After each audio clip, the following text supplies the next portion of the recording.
우리에게 주시는 하나님 말씀은 사도행전 1장 9절에서 11절 말씀입니다.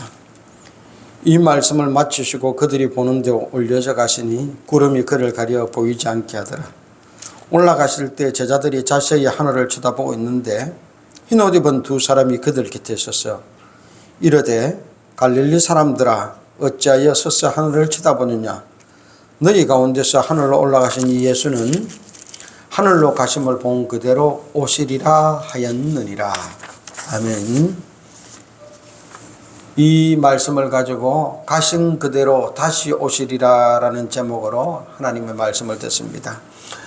사도행전 강해가 세 번째입니다. 작년 연말부터 오늘까지 매주일마다 사도행전 이제 강해를 하고 있는데요. 오늘은 부활하신 예수님이 40일간 제자들과 같이 계시다가 승천하는 그 순간 이 제자들이 들은 말씀입니다. 주님이 부활하셨습니다. 십자가에 못 박혀 돌아가셔서 그 고통을 다 감당하시고 사흘 만에 부활하셨어요. 그리고 제자들과 40일 동안 나타나서 여러 차례 보여드리고 그리고 하나님 나라에 가는 이야기를 쭉 가르쳐 주시고는 이제 때가 되어서 하늘나라로 올라가십니다. 하늘나라로 올라가는 이 모습을 바라보고 제자들이 넋이 나가서 바라보고 있는 겁니다. 점점 올라가더니 너무 높이 올라서 구름에 가려워서 안 보이는 겁니다. 야, 이 일을 어떻게 하냐. 예수님은 하늘나라에 갔고 우리만 남았는데 유대 종교 지도자들은 예수님 잡아 죽듯이 자기들도 잡아 죽이려고 그럴 거고 로마 식민지 빌라도의 군사들은 자기들을 붙잡으려 오려고 할 텐데 이제는 우리가 어떻게 살아야 되냐. 그래서 넋이 나가서 어찌할 바를 모르고 있을 때 하나님께서 흰옷 입은 두 사람을 통하여 들려준 말씀입니다. 11절 말씀이에요. 이르되 갈릴리 사람들아 어찌하여 서서 하늘을 쳐다보느냐. 너희 가운데서 하늘로 올라가신 이 예수는 하늘로 가심을 본 그대로 오시리라 하였니. 하늘로 간 그대로 다시 오실 것이다라는 겁니다. 예수님 하늘로 갔다고 너무 슬퍼하지 말라는 겁니다. 예수님이 가셨다고 이제 우리끼리만 어떻게 살 것이냐, 이 전국을 이 난국을 어떻게 해결할 것이냐 낙담하지 말라는 거예요.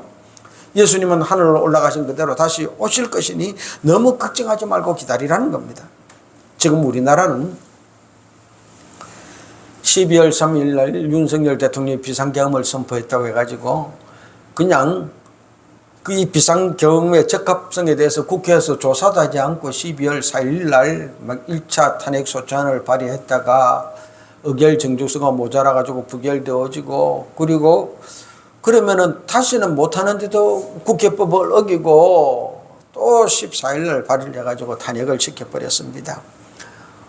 근데 그것도 문제인데 대통령 내란죄 수사할 근원도 없는 공수처가 내란죄 수사한다고 뭐 체포영장도 뭐 딱 불러 붙여서 만들었다 별별 이야기 다 들으면서 그리고 구속영장도 간할지법이 아니고 원칙을 벗어나서 서부지법에 신청해가지고 구속성 해놔놓고요.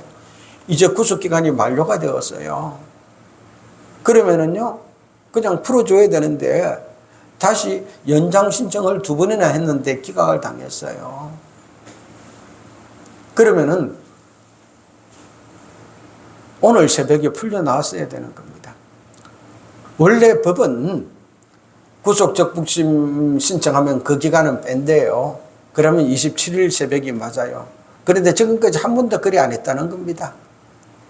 피청구인들의 인권을 보호해서 구속적부심, 처벌적부심 그 신청하면 그 기간 가산 안 하고 그냥 그 날짜 해가지고 열흘 만료되면 풀어주었다는데 이상하게 대통령한테는 그런 데서는 법을 꼬박꼬박 지켜서 지금 풀어주지 않고 있거든요. 이 순간 많은 사람들이 참 기다리고 기다리는 말이 뭘까? 이 말인 것 같아요. 가심을 본 그대로 오시리라.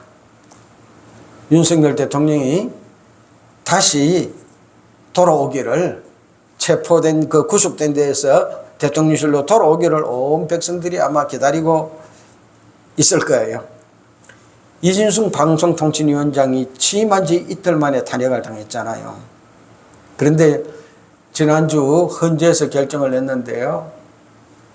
탄핵이 잘했다 내 표, 잘못했다 내 표였어요. 이틀 만에 무슨 일을 했겠어요. 그럼에도 불구하고 탄핵 잘했다는 겁니다. 그러니까 판사들이 편향이 되어서 그런 결론을 내렸다라고 많은 사람들이 해석을 하고 의견이 분분합니다. 이런 사람들에게 대통령 탄핵을 어떻게 맡기느냐 그럽니다.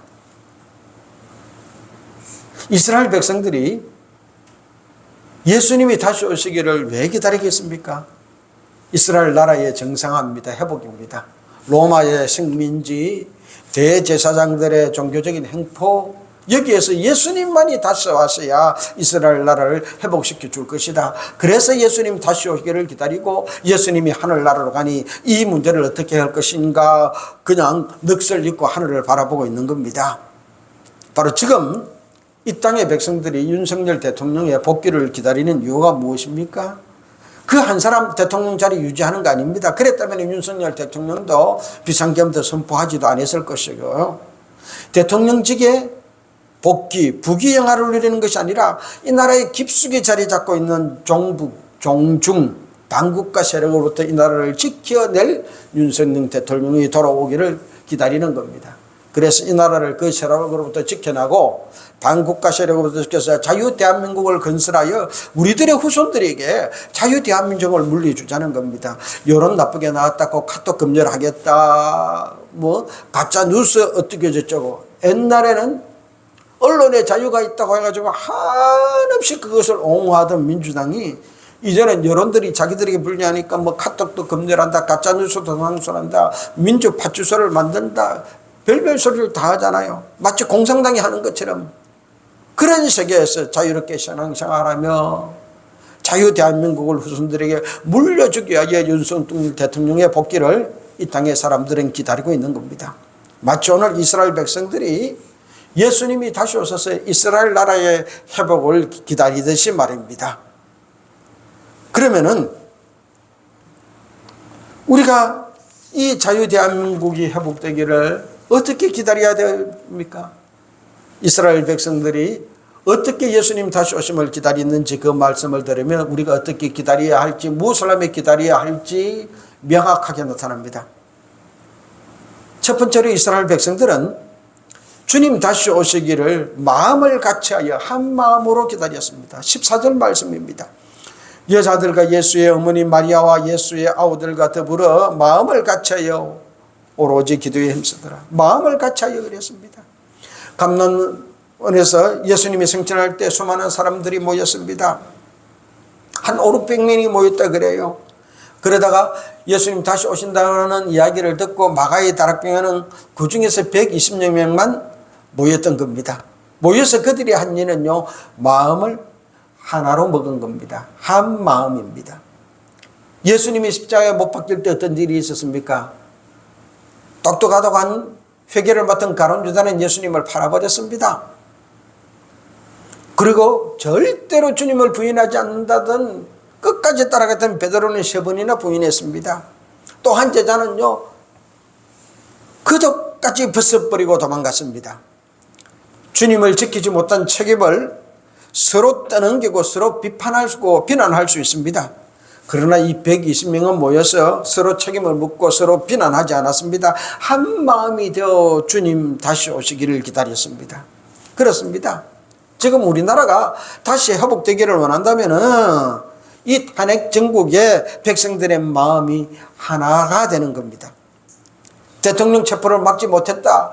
그래서 우파 유튜브끼리 막 보수 진영에서 서로 비난하고 서로 책임 전가를 하고 책임을 따지고 그럽니다. 지금은 그럴 시간이 아닙니다. 구속영장이 집행되는 그날 서부법원에서 있었던 폭력 사태에 대해서 서로 비방하고 비난하기도 합니다. 그러나 지금은 책임 추구하고 서로 비난하고 비방할 때가 아니라 마음을 같이하여 하나 될 때입니다. 하늘로 가신 예수님이 다시 오신다는 말을 듣고 제자들과 120명의 성도들이 모여서 한 일은 한 마음이 되는 것이었습니다. 마음이 하나 될 때 하나님이 맡겨준 일을 할 수 있고, 마음이 하나 될 때 하나님이 그 자리에 역사하십니다. 많은 사람이 모이는 것 중요합니다. 그러나 그보다 더 중요한 것은 한 마음으로 모이는 겁니다. 정말 이 대한민국을 사랑한다면 이 자유 대한민국을 후손들에게 물려줘서 마음껏 하나님을 믿고 하나님이 통하는 목적과 계획을 따라 살아가는 그 삶을 사는 세상이 되기를 원한다면 모이는 모든 사람이 한 마음 가지는 겁니다. 그때 하나님이 역사하십니다.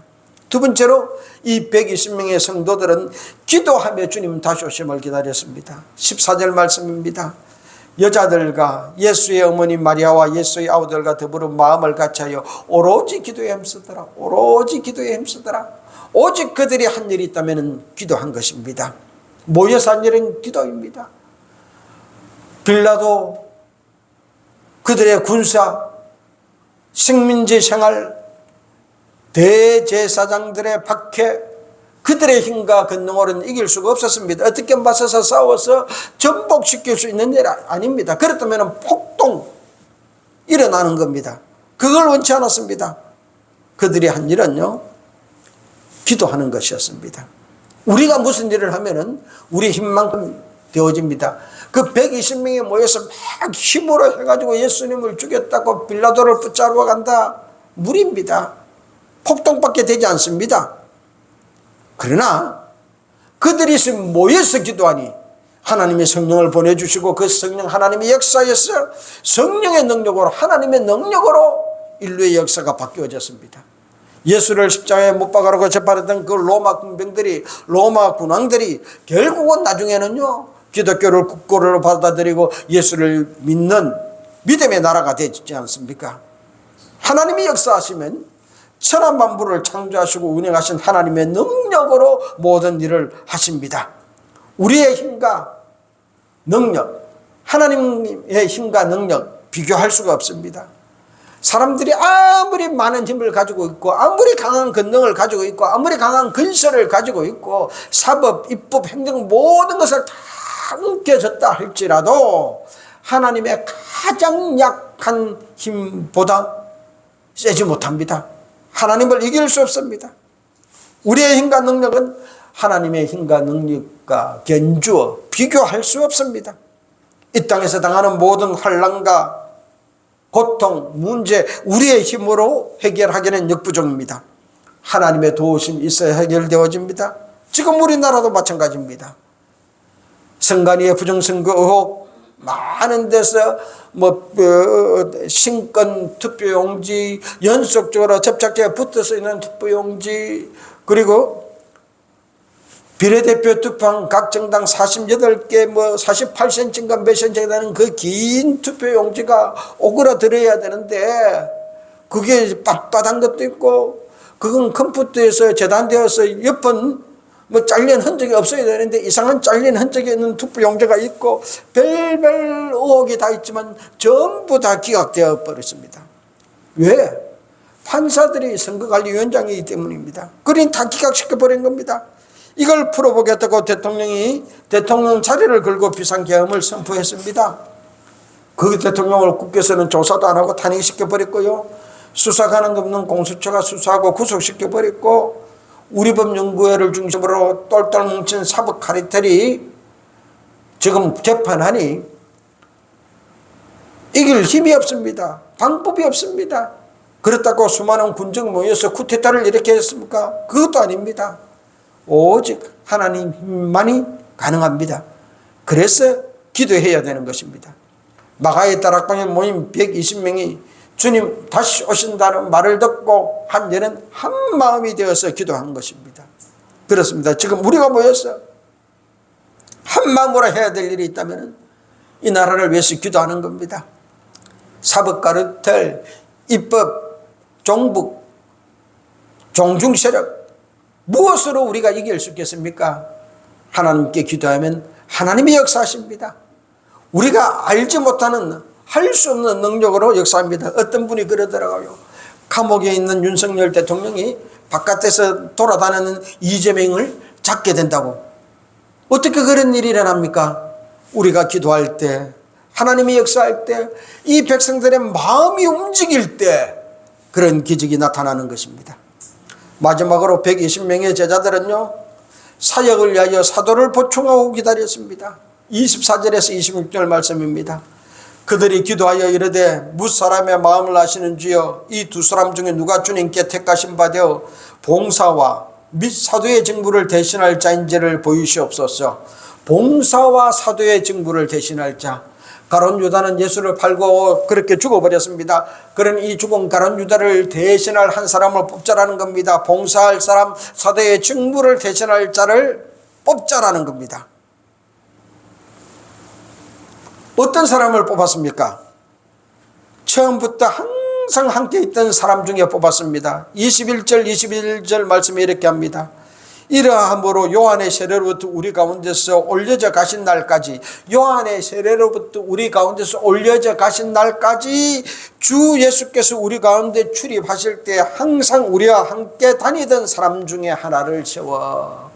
다른 사람, 예수님이 세례받을 때부터 하늘나라로 올라갈 때, 그리고 부활하신 예수님이 나타날 때 그때 우리들하고 같이 있었던 사람 중에 한 사람을 뽑자는 겁니다. 중간에 불쑥 나타난 똑똑한 사람 아닙니다. 똑똑한 사람들은요, 어딜 가도 표가 납니다. 뛰어납니다. 잘합니다. 많이 알아요. 그러니까 백성들이 확 솔깃해가지고 넘어갑니다. 그런 걸 봤잖아요. 어떤 정당에서도 이 비대위원장이다 뭐다 중간에서 데려왔더니 엉뚱한 짓거리 일어나는 거 우리가 많이 봅니다. 주님 오심을 기다리는 제자들은요, 똑똑한 아무개, 잘난 아무개 그 중에서 선택하지 않았습니다.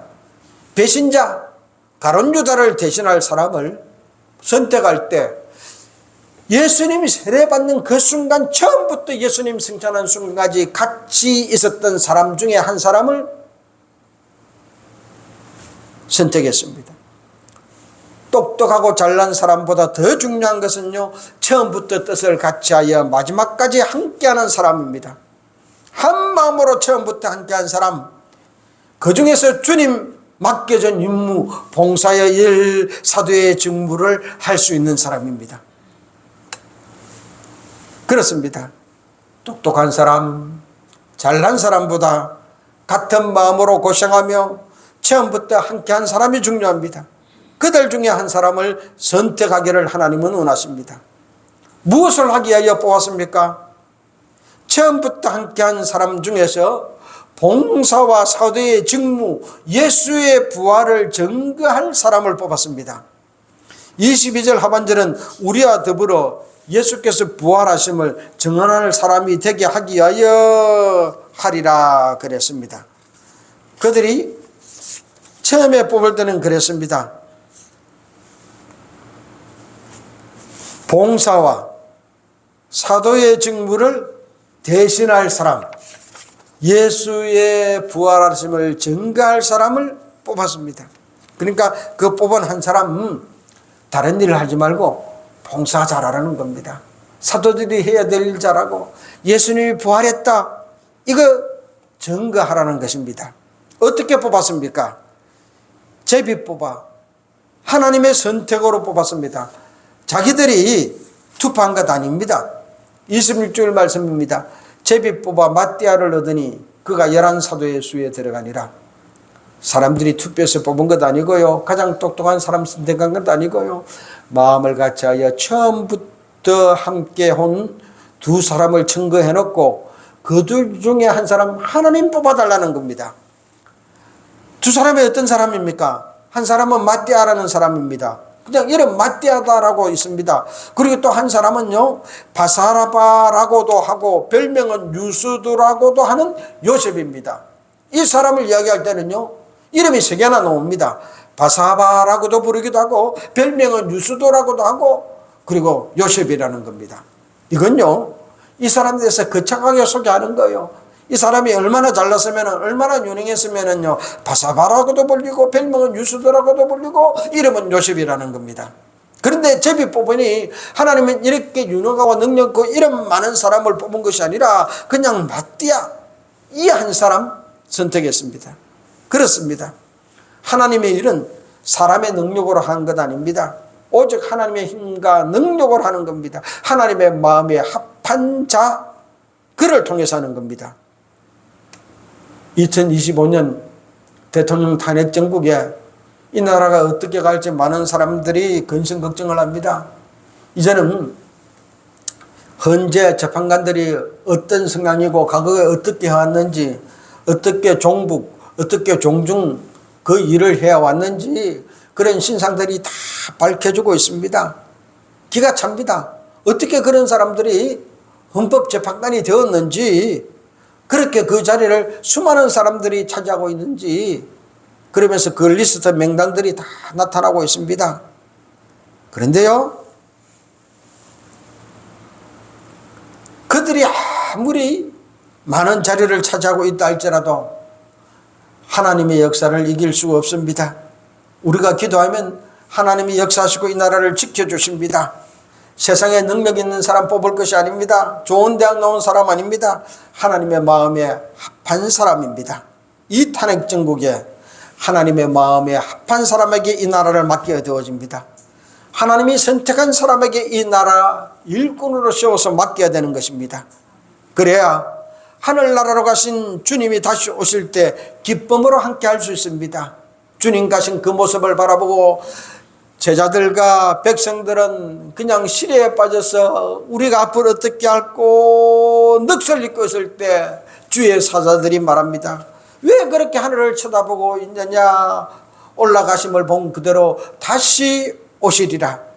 그렇습니다.